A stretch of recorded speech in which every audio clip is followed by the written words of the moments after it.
Loopy here. I guess a few people wanted to ask me about how to paint orcs or any other high volume army quickly. So I figured I'd put a video together because it's a lot easier to show and to follow sometimes if there's a video. Easy to remember things. So um, I'll be going through step by step slightly, but focusing on major points. Should be a short one. So this is the unit I'll be using to show you how to do this fast painting. They are already in the middle of being worked on, but you can still I'll still be able to show you basically what I'm doing. Here's a good model to show you basics, beginnings. I base coat with Valspar Labrador Brown. You can probably get this at your local Lowe's or Home Depot. Flat Labrador Brown. It's not a primer, it's a spray paint. I know that might seem a little weird, but that's what it is. It creates a great base because if you leave areas unpainted, it really doesn't matter. It'll just look like dirt. After that, I dry brush the whole model with bolt gun metal or lead belcher. I go heavily on the areas that are going to remain metallic and lightly on the rest of the model. This creates appreciating. Usually I do, for the most part, I do a method of kind of the mathematical steps. First, outer, inner, last. So I go from the outside of the model to the inside of the model with my base coats. So he's actually kind of done wrong. These guys, I started with the red, and which was about 3 coats. I'll show you how to do that easy blending with the other guy. That's why I left him. I'll show you how to do that easy blending. First the red, then I went with the green. This makes it easier to do the lines, the edges between paint colors. So it's a lot less mistakes. Now you're gonna see a few things that I'm not going to do first. The straps. I'm gonna do I do everything before the straps, even though they're hanging over stuff. Mainly because I'm gonna leave a lot of those this darker color. That way, it saves time, even though I'm doing them after. And I'm pretty good at keeping the lines. But if you want to, you could do the straps. The first thing you could do is the straps, and that would help. As you can see, I've poured out some cobalt blue into my palette for my Orks blue jeans. All my Orks have blue jeans, if you haven't noticed. I use apple barrel because there is no way I could afford to do an orc army with all Games Workshop paints, or God forbid Vallejo. I just do not have that kind of rich stuff. I am not One-Eyed Willie. So when I paint, I usually have a good brush, which this is starting to turn into not a good brush, but I have a good brush at hand and an X good brush, a brush that I used to use as my good brush. What I do is I'll paint the paint on with this, and this brush is my eraser. Alright? The eraser brush,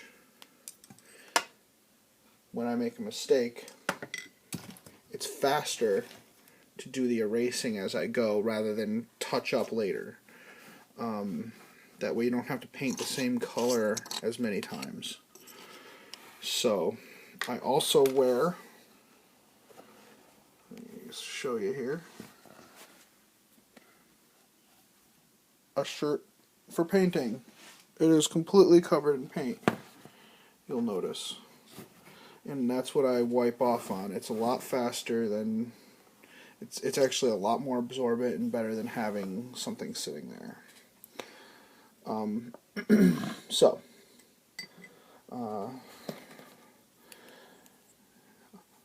going against much popular opinion, my brush is loaded. You want to go to the paint palette as little as possible.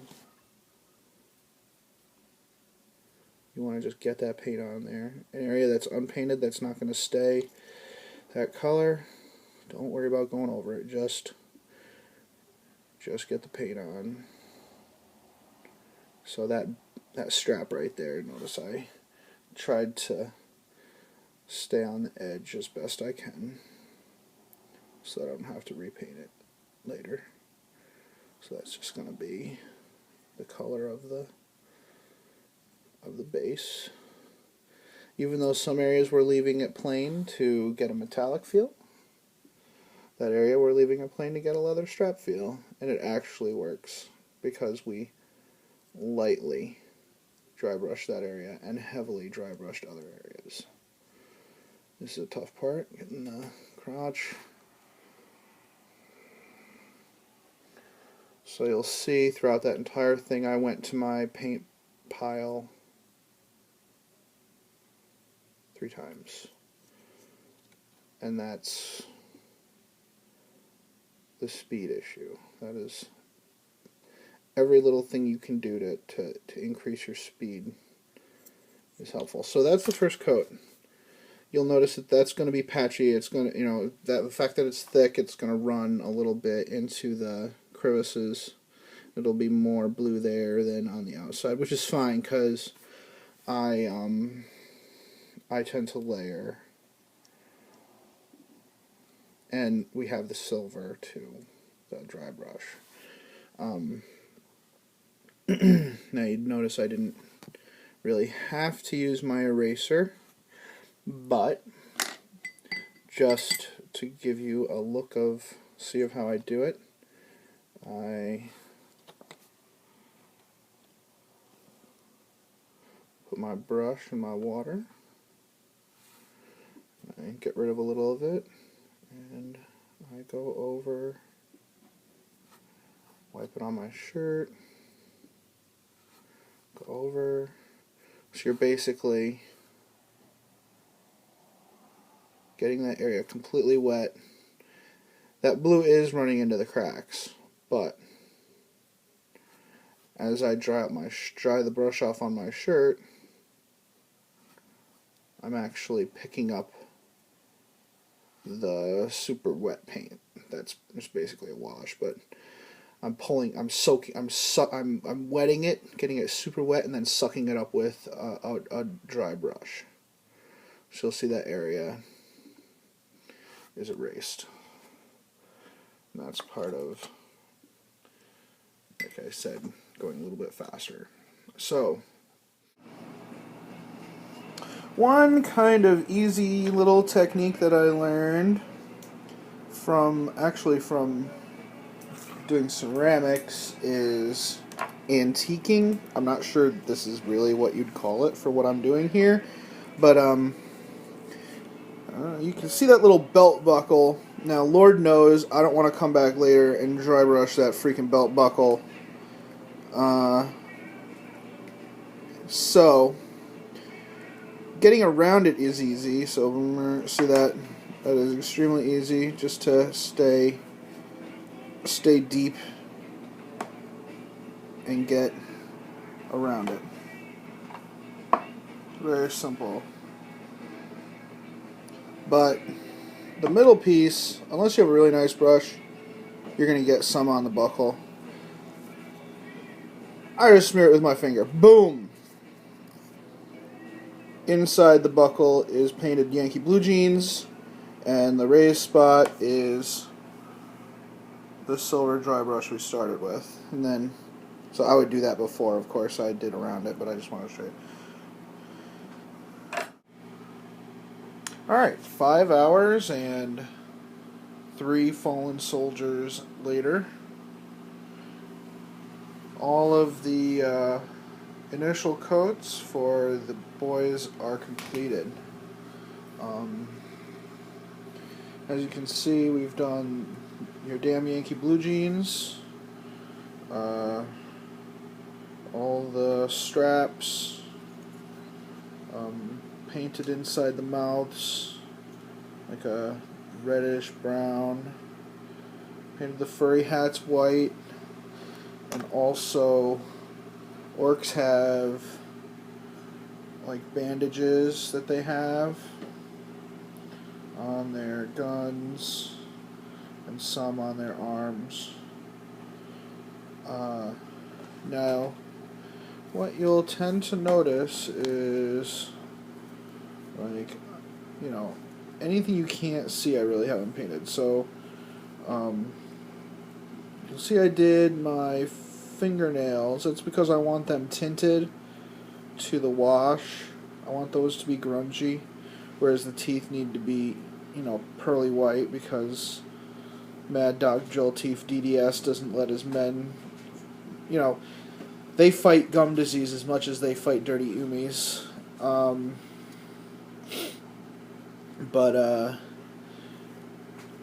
I'm going to do next is I'm going to do a precision wash of like a natural brown on the bandages, and then a precision wash of like a yellowish brown. I think it's vomit brown. I actually use like a real GW color for that on the hat, because it'll be more yellowed, a more yellowed color. And you'll see where, you know, a lot of the time with a model like this, you're gonna get like a jagged line where all the straps meet with the under color. You know, even if you are careful, like this guy's pretty good. I actually left some of the dark under brown between the lighter brown and the red, but for along a lot of these, it's like the red is meeting the brown, or the red is meeting the green, or whatever. It's touching exactly. So after I do those precision washes, I'm going to do a big wash of the reddish brown on them. And that's what's going to tie the whole model together and kind of blend those lines. That's how you get these models to have depth without having to do all kinds of blending all on every part of the model. Alright, so I think that's all I'm going to do for tonight. I just wanted to show you that is what a hand is supposed to look like after you paint orcs all day. If your hands don't look like that after you've painted orcs, you're not doing it right. Alright, until next time. Alright, friends, this is the boys with their precision washes. You can easily see the ones like in the middle, how the hat fur is tinted like a yellowish brown. The hat hair is tinted a yellowish brown, and yeah, that's better. And the bandages just have a very faint tint to them. It'll darken when I do the main dark reddish brown wash over all the models, but they'll have a different tint than the rest. So that's the whole point of the other brown.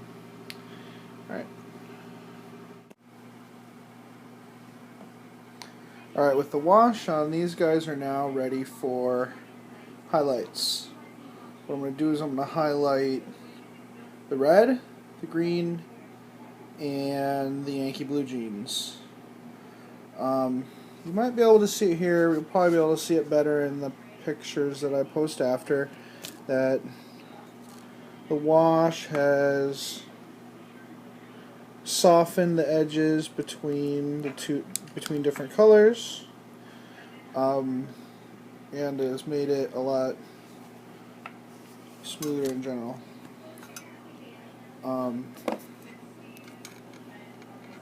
So the way I go about doing highlights is not exactly how is prescribed by standard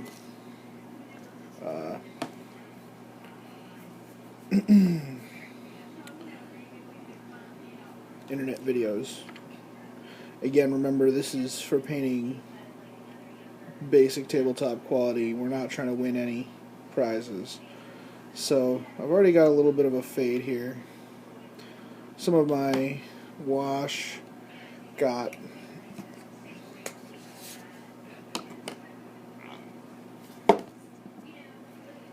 bled onto the red here, so I'm just going to completely redo that. A little black in there and the red. And I am just going to blend.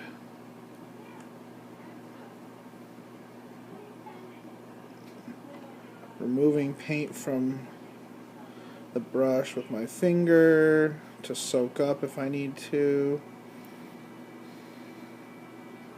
You blend up into the dark. See that? Easy. Easy peasy. And that's fine for just a regular dude. We don't have to go any further than that. Took a second. For areas that we're not correcting, that we're just highlighting, I load my brush up again. For each of these models, I should only have to load my brush up once for each color. Boom, boom, boom. There. There.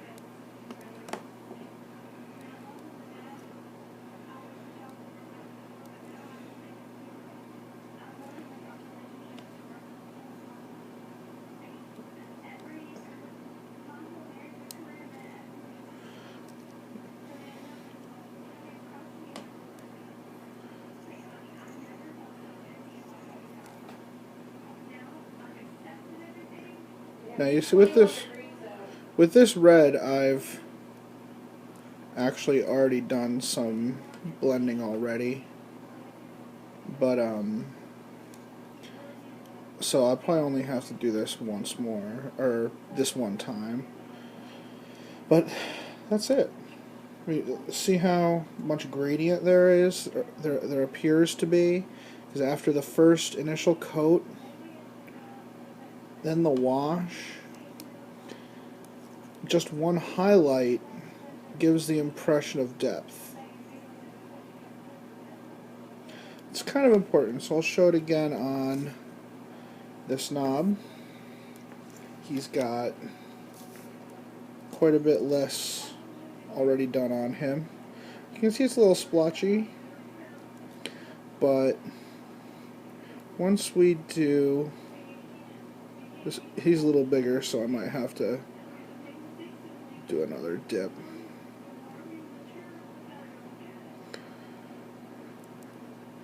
It's a little tricky because you might not realize how subtle it's going to be until it dries. Because when you put it on, it's so pronounced and so bright, especially with these cheaper paints. The cheap paints do tend to give the impression of brightness where there is much less. So I'm just hitting the edges with thick paint, just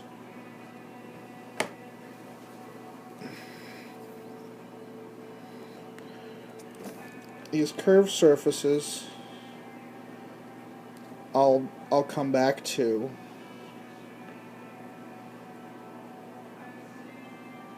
Later.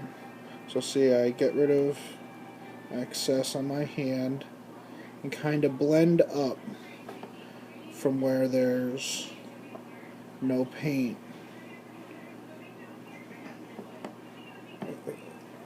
See how I'm kind of almost blending into dry areas and leaving a wet splotch right there? That'll create a highlight.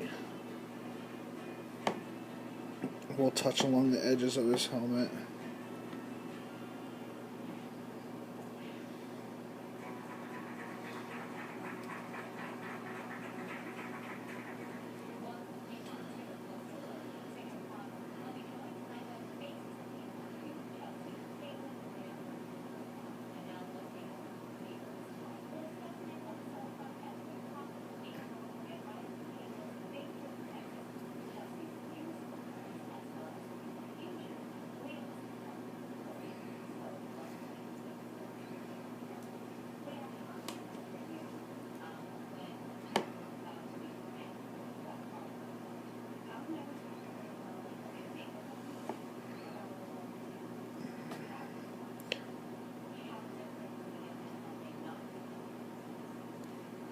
And if you really feel like it's a little too flat, like I do here, just add a little bit of black to the crevices.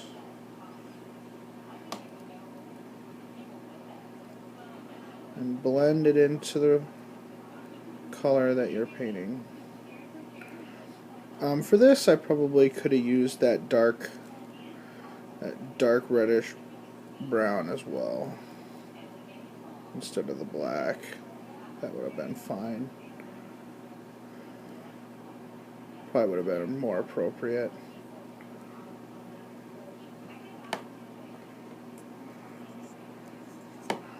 It's a little dark.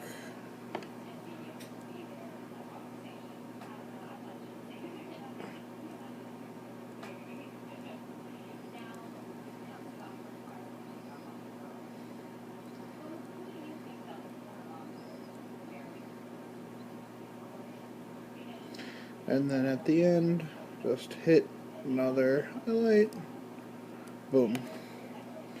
There we go. That back will look really nice once it's done. But see up there on the teeth where we didn't have to do that, where we didn't do that fade?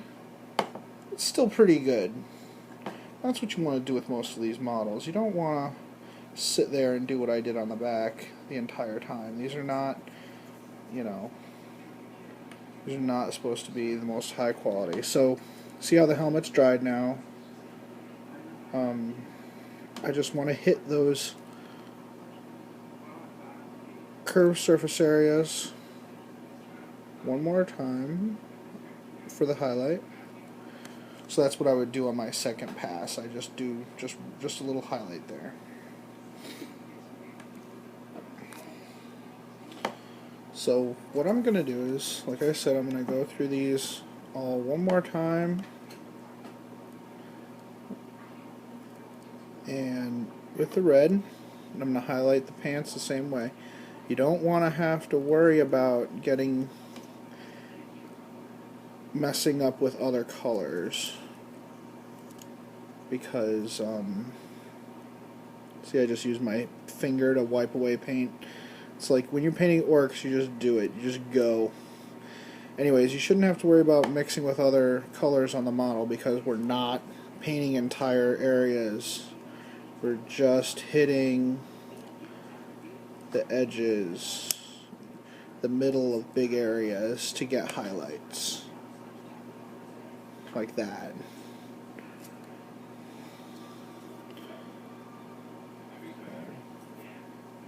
We already did him. And we'll also do the green. Let me do a green right now, real quick, so you can get an idea of what I do. So it's that hunter green that I was using before, with a little bit of yellow. I think this used to be called goblin green. I have no clue what it's called now. I think it's Thraka green.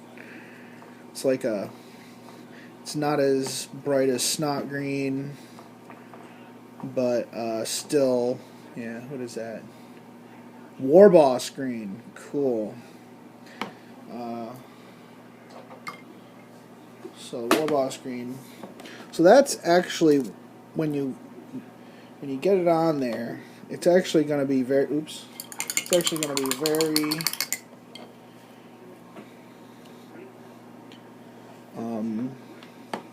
Subtle. So all I do is I hit the surface of muscles with this, because we got that nice grungy dirt color from the wash in the recesses. Again, once that dries, it'll be less prominent, and I'll show you guys when I'm done. This can get a little tricky. The neck, don't get too crazy with the neck. Just get what you can get at, or else you're going to make a mistake and be really angry and have to go in and fix everything. So hitting muscles, hitting muscle, muscle. Just trying to get a little bit of a highlight.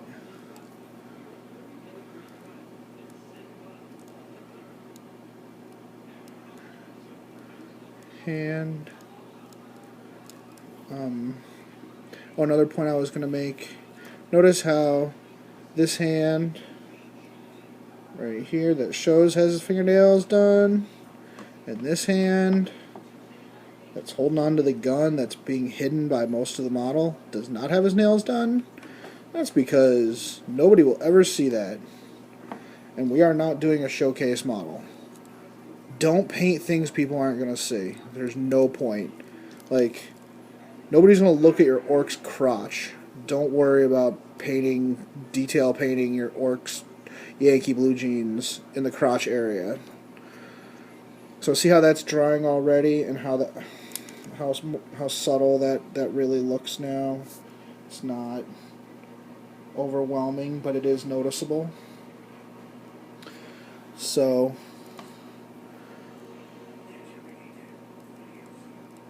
and see how I'm not even getting close to other parts of the model, just the green. It's because these are highlights. There's no point in risking having to go back and fix things at the end with your highlights. So I'm going to finish this up. This is probably going to take me another few hours. I'll be back. Alright, all of the green and red highlights are completed. As you can see, the Orks have a lot more depth than they had before. There's now a step where I go in and I do a very, very light dry brush on the pants, because right now they're just blue pants, and to really get the feeling of blue jeans, I do an extremely light white dry brush, so like no paint hardly at all, to where we're just doing like a powder almost on the Ork. So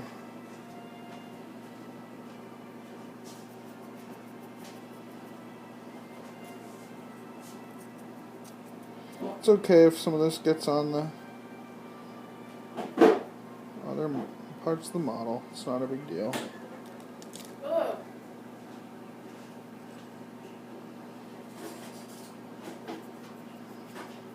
Very light.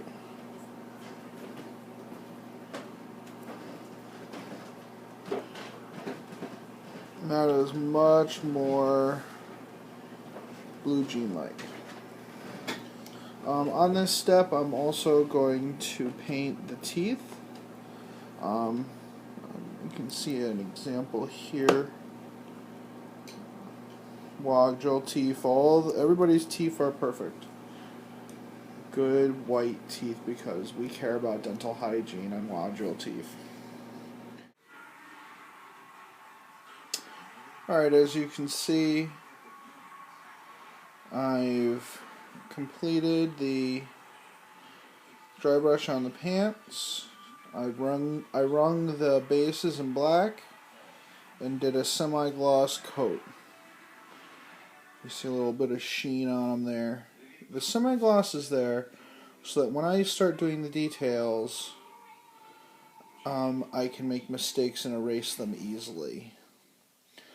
The teeth, a lot of the time when I do the teeth, I'll make a mistake, and you really can't make a mistake and fix it on there because the way the mouth is. So if I make a mistake, I'll just douse the thing with water, soak up the water, and start over again. Or, well, I'll set it down, move on to another model, because you gotta wait for it to dry before you start fixing it. But we're very nearly there. I don't think you need me to show you how to paint teeth. I basically just goop on some white. Again, it's not something that needs to be very difficult. Especially since if you want to do your teeth a little bit different, you probably want to use skull white, and maybe start them off brown and blend skull white. But to be honest, that is a lot of work for 30 boys. Okay, thank you. So all the details have been done. Everything from teeth to picking out little doodads and doohickeys on belts. And also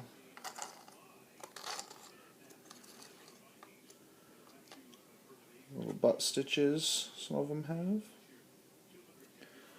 I went through and I actually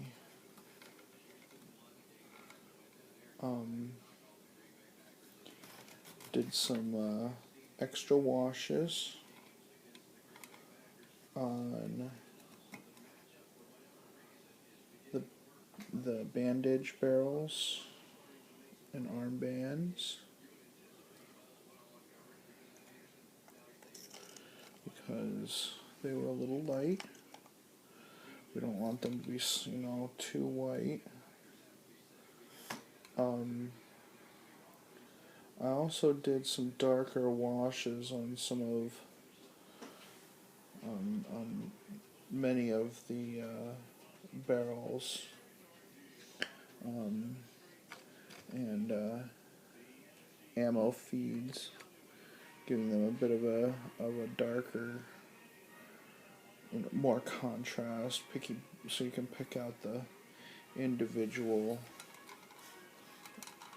bullets and stuff, and also to kind of simulate some gun oil on there or whatever. All the backpacks got a darker wash so that the creases show a little bit better. Than I added I reapplied some layer on there. You'll see that the wash also gave the boots kind of a scuff on some of these guys. A little dirt.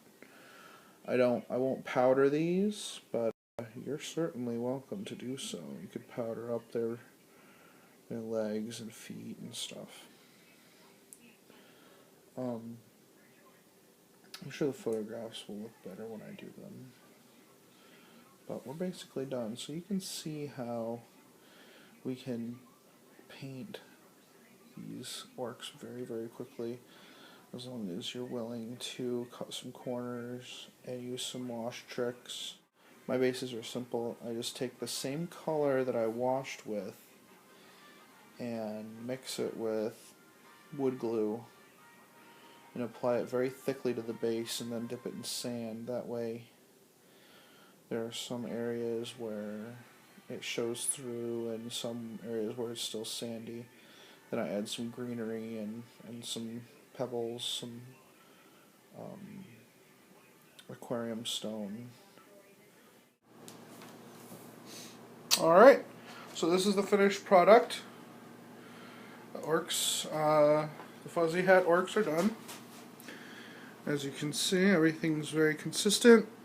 All the basing and the green and the red and the Yankee blue jeans, everything came out exactly the way I was hoping. However, two new nicknames have cropped up. They're not just Fuzzy Hat Squad. They're also Commie Squad and Christmas Orks, because everyone I know hates me. So I'll be posting actual stills that are actually better along with this video. I hope this helped. Post if you have questions. Thank you.